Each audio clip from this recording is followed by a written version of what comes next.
वैभव जी, आपसे बात शुरू करते हैं। उत्तर प्रदेश की राजनीति का एक सरल व्याख्या ये है कि जब जब बसपा मजबूती से लड़ी तब तब समाजवादी पार्टी का नुकसान हुआ और सपा का नुकसान हुआ, तो वाइसा वर्सा भाजपा को लाभ हो गया। ये एक धारणा है जो गाजीपुर से गाजियाबाद, बस्ती से बहराइच तक यथावत कायम है अभी भी, और हर चुनाव ने इसकी पुष्टि की। 17 का चुनाव ले लीजिए, अगले। अब बसपा ने अपना ट्रेंड बदला है। पहले वो कहती थी बाई इलेक्शन में हम ऊर्जा नहीं लगाते, अब मायावती जी ने कहा कि नहीं, लड़ना है, मजबूती से लड़ना है, घर घर जाना है और मैं खुद कमान संभालूंगी। ये परिवर्तन क्या दिखा रहा है? और बसपा अगर सक्रियता से लड़ी तो आपकी समझ क्या कहती है, क्या स्थिति बनेगी वैभव जी? देखिए अमिताभ जी, आपकी जो बात है उसको सही मानते हुए जरा इस बाइनरी से बाहर निकालते हैं पूरी दलित राजनीति को कि बसपा कमजोर होगी तो फलाना जीतेगा हारेगा। इसका सरलीकरण ये है कि बसपा के सांसद जीत कर आएंगे तो दलित मजबूत होगा, और बसपा कमजोर होगी तो दलितों की आवाज कमजोर होगी। इसका उदाहरण भी मैं आपको दे देता हूं जी। अभी आपने अखिलेश यादव जी का ट्वीट दिखाया जो कि 1 अगस्त के सुप्रीम कोर्ट के फैसले के बाद आया है। उसमें आपको कहीं क्रीमी लेयर शब्द दिखाई दिया? उसमें क्रीमी लेयर या SC ST सब कैटेगराइजेशन का उन्होंने जिक्र किया? तो देखिए, अगर अखिलेश यादव जी के ट्वीट का एक प्रिंट आउट निकाल के उसको तल लें जलेबी की तरह, तो बहुत ही गोल गोल जलेबी बन के निकलेगी उसमें से। कहने का अर्थ यह है कि जब वोट मांगने की बात आती है तो संविधान लेके आ जाते हैं कि ये संविधान है, देखिए हमारे हाथ में, और हम आपके हितैषी हैं, हम आपकी रक्षा करेंगे। और दलित समाज को भी समझना पड़ेगा। देखिए, बसपा कमजोर हुई आंकड़ों के लिहाज से, और अब भी 10 दिन हो गए थे, कांग्रेस की तरफ से कोई बयान निकल के नहीं आया था। कांग्रेस किस बात का इंतजार कर रही थी? ये 2 लड़कों की जोड़ी जो कि संविधान बचाने निकली थी, आरक्षण बचाने निकली थी, जिसने वोट लिया, दलित समाज ने इसको वोट दिया, और भाजपा को हराने की ये बात कर रहे थे, भाजपा को ये हरा पाए। लेकिन सवाल ये है कि दलित तो ठगे गए इसमें जी, दलितों को तो छलावा मिला अल्टीमेटली। तो यही मूल समस्या कारण है। हाँ, बसपा की बहुत सी समस्या है, उस पर अलग चर्चा हो सकती है, लेकिन आजमगढ़ का उपचुनाव बसपा ने लड़ा था, और क्योंकि जब तक बसपा जिताऊ लिस्ट में नहीं पहुंचेगी, बसपा जब तक तीसरे चौथे नंबर की राजनीति में रहेगी, तब तक ये बसपा को झेलना पड़ेगा कि आपने फलाने का वोट काट दिया, आपकी वजह से वो जीत गया या वो जीत गया। लेकिन बसपा के कम होते आंकड़े से बसपा का राजनीतिक सामाजिक महत्व कम नहीं हो जाता, और दलित समाज को अब समझना पड़ेगा कि आपका असली हितैषी कौन है। अब आप बुलवा लीजिए इन लोगों से। अभी आपको राहुल गांधी के तो बयान का इंतजार है इस पूरे के पूरे मामले के ऊपर। चलिए, क्रीमी लेयर तो एक बहुत साफ सीधा सा मामला है कि दलित जो आज भारत के अंदर लगातार अत्याचार उत्पीड़न हो रहा है, जिसके मुंह पे पेशाब किया जा रहा है, जिसको मारा पीटा जा रहा है, जो खबरें नहीं बन रही, जो नोएडा की खबर नहीं है, जो लखनऊ की खबर नहीं है, जो नीचे के टिकर में भी नहीं आती खबर, वो दलित हाशिए पर पड़ा है। और ये जो दलितों के आरक्षण को बांट कर, दलितों को आपस में फूट डालकर राजनीति को बर्बाद करने का जो षड्यंत्र है, इसको दलितों को समझना पड़ेगा। और उपचुनाव और 27 के चुनाव दलितों के लिए बहुत बड़ी परीक्षा होने वाले। अमिताभ जी, वैभव जी, एक बात से मैं थोड़ा सा नाइतफाकी रखता हूँ, दोबारा में जब अवसर आएगा तो उसको आप रखिएगा। फिर राम कुमार जी के पास आने से पहले मैं कहूँगा, मैं इस बात से सहमत नहीं कि भाई बसपा के 4 सांसद जीत जाएं या 10 विधायक जीत जाएं तो देश में दलितों की आवाज़ बुलंद हो जाए, ऐसा नहीं है। हमने तो हर मौसम देखा, हमें गूगल की जरूरत थोड़ी ना है। तो बस ये बता दीजिए। अरे रुक जाओ भाई, जब मायावती काशीराम जी की सहायक थी, मैं तब से देख रहा हूं, नेता तो बाद में हुई, ऐसा नहीं है। और कुछ घटनाओं का जिक्र किया वैभव ने, तो मैं कहूंगा वो घटनाएं आपके या किसी के संज्ञान में तभी आई जब देश में उन पर चर्चा हुई, ठीक। इसलिए ये भी स्वीपिंग रिमार्क्स ठीक नहीं होता कि किसी कहीं चर्चा नहीं आई, कहीं मीडिया ने नहीं चला, हमने बहस की, हमने चर्चा की, इसीलिए आपके संज्ञान में आई, ठीक। नहीं कोई इंसाइक्लोपीडिया तो है नहीं, ना दिव्य दृष्टि प्राप्त है संजय की तरह से, ये विषय है, इसको देखना होगा। और बसपा, जो बात मायावती जी कह रही वही वैभव ने भी कही कि दलितों को सोचना होगा। हाँ, दलितों को सोचना होगा बसपा के हिसाब से कि भाई बसपा उनकी एकमात्र प्रतिनिधि पार्टी है कि नहीं, एक। और अगर इस बार भी दलितों ने नहीं सोचा तो महिमा मिटे अपार, तो फिर चेहरा भी खराब हो जाएगा। भाई अल्टीमेटली निर्णय दलित ही करेगा ना। कि वो हाथी पसंद है, हाथ पसंद है, कमल पसंद है कि साइकिल पसंद है? जबरिया तो वोट हो नहीं सकता। अब ये बड़ा विषय है। रामकुमार पाल जी, सामान्यतः बसपा इस मान्यता को लेकर चलती थी कि उपचुनावों में ऊर्जा खराब होती है, वो नहीं करनी चाहिए और उस ऊर्जा को बचा के रखिए, केवल जनरल इलेक्शंस में ही ताकत आजमाइए। अब इस बार ये 10 बाई इलेक्शन जो यूपी के हैं, इनमें कमान मायावती जी ने अपने हाथ में ली। उन्होंने आकाश को भी नहीं दी, पाल को भी नहीं दी, जो उनके अध्यक्ष, किसी को नहीं। उनका मैं खुद कमान संभालूंगी। अब बाई इलेक्शन में मायावती जी कमान संभाल रही हैं, क्यों और इसके पीछे क्या दिख रहा है? देखिए, ये मायावती के लड़ने से महायुति या बीजेपी को फायदा जरूर होगा, ये दिखती सी बात है। और मायावती तख्तशक्ति से लड़ने वाली हैं। लेकिन ये जो क्रीमी लेयर की बात वैभव जी ने बात की, ये क्रीमी लेयर का उल्लेख किसी राजनीतिक पार्टी ने किया। और इसकी टाइमिंग में आपसे इजाजत लेके कहना था कि टाइमिंग बांग्लादेश और इंडिया से दोनों से मिलता जुलता है। टाइमिंग देखिए इसकी संदेश कुछ और था। 10 दिनों बाद अखिलेश जी ने मुंह खोला है। इसकी टाइमिंग बहुत भयंकर थी जी, लेकिन वो सफल नहीं हुई। करके उसको निरस्त किया। यही चीज हसीना जी नहीं समझ पाई, इसके लिए बांग्लादेश में तख्ता पलट हुआ। और यहाँ पे मैं बात रखना चाहूंगा कि बहुत बड़ी साजिश फेल हो गई है।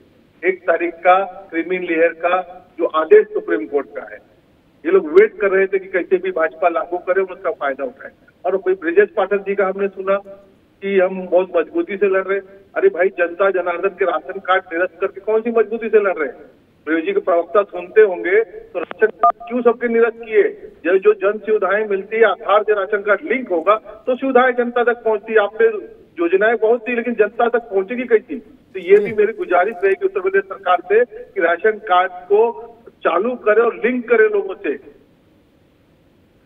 जी, आधार कार्ड से लिंक होना अनिवार्य, तब जनता को फायदा मिलेगा। नहीं तो जैसे चुनाव के 10 दिन पहले अखिलेश जी 300 योजनाएं घोषणा करते तो लागू कुछ नहीं होती थी, वैसे ही कहीं बीजेपी के का ये न हो जाए वापस। इसके लिए जनता का जो आप घोषणा करते हो जनता तक पहुंचे, ये अपील करता हूं मैं आज TV9 के प्लेटफॉर्म से। जी, ठीक बात है रामकुमार जी। जोशी साहब, मुझे याद है पहले दलित और आदिवासियों में को दिए जाने वाले आरक्षण के उपवर्गीकरण के पक्ष में थी सपा। ठीक, वो कहती थी हाँ इसमें होना चाहिए, पिछड़ों में नहीं होना चाहिए बट दलितों में होना चाहिए, ये अच्छा है। आज 12 तारीख को समाजवादी पार्टी को ये बोध हुआ कि नहीं ये भी नहीं होना चाहिए। अब स्टैंड बदल लिया, अब कहा कि नहीं ये गलत है और अखिलेश जी के स्तर से उसका एक ट्वीट आ गया। ये आपका जो वैचारिक तौर पर जो बदलाव हुआ है सोच में, चिंतन में, ये मायावती जी की सक्रियता का कारण है, इसलिए हुआ है?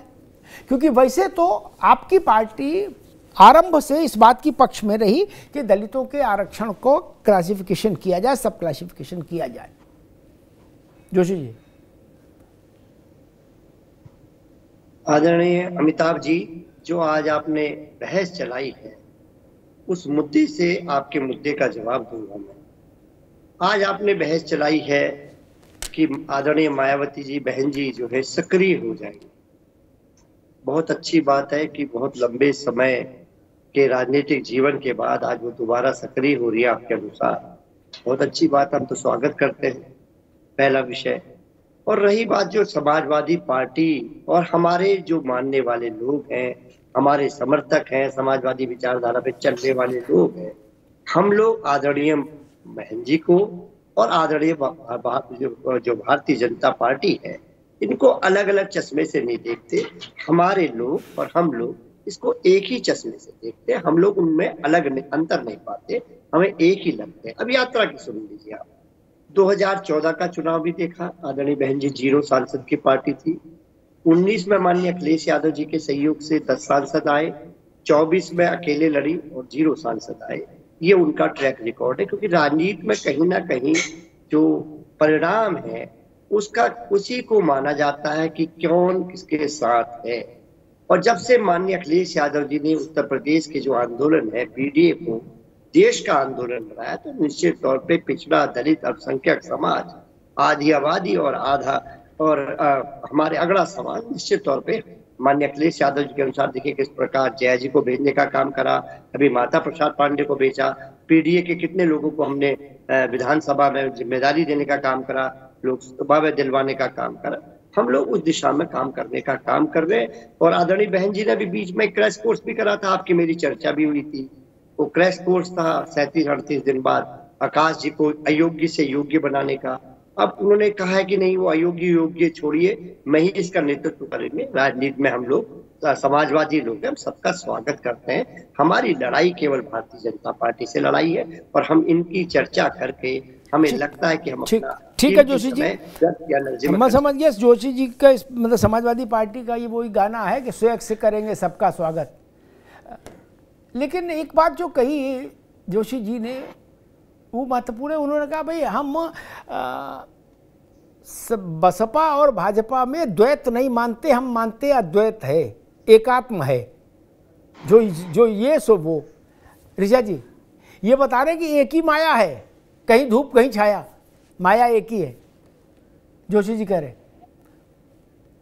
अमिताभ सर, जोशी जी जो कह रहे हैं ये अपनी कमी छिपाने का प्रयास कर रहे हैं। जब ये सपा ये बात कहती है कि बसपा भारतीय जनता पार्टी की बी टीम है, तो कहीं ना कहीं ये उसका डर दिखाता है, क्योंकि उसको मालूम है कि बसपा जब मजबूत होती है तो सपा कमजोर होती है। लेकिन मैं आपको स्पष्ट करना चाहती हूँ कि भारतीय जनता पार्टी एक विचारधारा की पार्टी है। हम सबका साथ सबके विकास में भरोसा करते हैं, उसी नारे को लेकर चलते हैं। और यही कारण है, भुवन भास्कर जोशी जी को याद होगा कि 2019 में तो सपा और बसपा ने मिलकर मजबूती से चुनाव लड़ा था, लेकिन तब आपको यही अपना ये एक चश्मा जिसकी आप बात कर रहे थे, ये चश्मे में अंतर आपको तब नहीं नजर आ रहा था जो आज नजर आ रहा है। और आप बता रहे हैं कि हम दोनों को एक ही चश्मे से देखते हैं। लेकिन महत्वपूर्ण बात कुछ और है अमिताभ सर। महत्वपूर्ण बात यह है कि समाजवादी पार्टी जिस पीडीए के नारे की बात करती है, वो नारा पूरी तरीके से खोखला साबित हो रहा है। इस नारे को इन्होंने जनता के बीच में दिया था, जनता का वोट लेने के लिए। जनता ने इनके ऊपर भरोसा भी किया और 2024 में जनता ने इनको सीटें जिता कर भी भेजा। लेकिन 2024 के परिणाम के बाद लगातार पीडीए के लोग ये देख रहे हैं कि किस तरीके से समाजवादी पार्टी पी और डी के साथ लगातार अन्याय कर रही है, उनके मुद्दों पर कहीं खड़ी नजर नहीं आती है। मैं आपने जो बात कही वो एकदम सही बात है कि समाजवादी पार्टी SC/ST का जो क्लासिफिकेशन था, सब क्लासिफिकेशन था, इसके पक्ष में थी। भुवन भास्कर जोशी जी आज जिस तरीके से बता रहे हैं कि समाजवादी पार्टी ने अपना स्टैंड स्पष्ट किया है, आज अखिलेश यादव जी को आते आते बहुत देर हो गई। लेकिन धर्मेंद्र यादव जी ने, आपको याद होगा अमिताभ सर, कि जब पार्लियामेंट चल रही थी और ये पूरा निर्णय सुप्रीम कोर्ट का आया था, तो धर्मेंद्र यादव जी ने पार्लियामेंट के प्रांगण में खड़े होकर इस बात का स्वागत किया था और ये कहा था कि समाजवादी पार्टी इसका स्वागत करती है, सब क्लासिफिकेशन का न सिर्फ स्वागत करती है बल्कि लंबे समय से हम तो इसकी मांग कर रहे थे। इन्होंने अपना चेहरा उसी दिन साफ कर दिया था और ये दिखा दिया था कि किस तरीके से ये दलित हितों के विरोध में खड़े हुए हैं। कहां ये चुनाव में कह रहे थे कि संविधान के साथ छेड़छाड़ हो जाएगी, कहां ये आरक्षण के साथ छेड़छाड़ की बात कर रहे थे, लेकिन आरक्षण के छेड़छाड़ के पक्षधर तो स्वयं समाजवादी पार्टी किस मजबूती के साथ खड़ी हुई है, इसका उल्लेख धर्मेंद्र यादव जी ने पार्लियामेंट के प्रांगण में खड़े होकर स्वयं किया। वही माननीय प्रधानमंत्री जी की अध्यक्षता में जो केंद्रीय मंत्रिमंडल की बैठक हुई, उसमें भारतीय जनता पार्टी का स्टैंड एकदम स्पष्ट है कि जो बाबा साहब अंबेडकर जी ने आरक्षण को लेकर SC/ST के प्रावधान किए हैं, उसी के आधार पर सरकार चलेगी और SC/ST के हितों के साथ किसी भी तरीके का छेड़छाड़। ठीक है ऋचा जी, एक बार रुकना होगा। मैं एक प्रश्न जोशी से ले लूं, फिर मैं वैभव जी के पास जाऊंगा।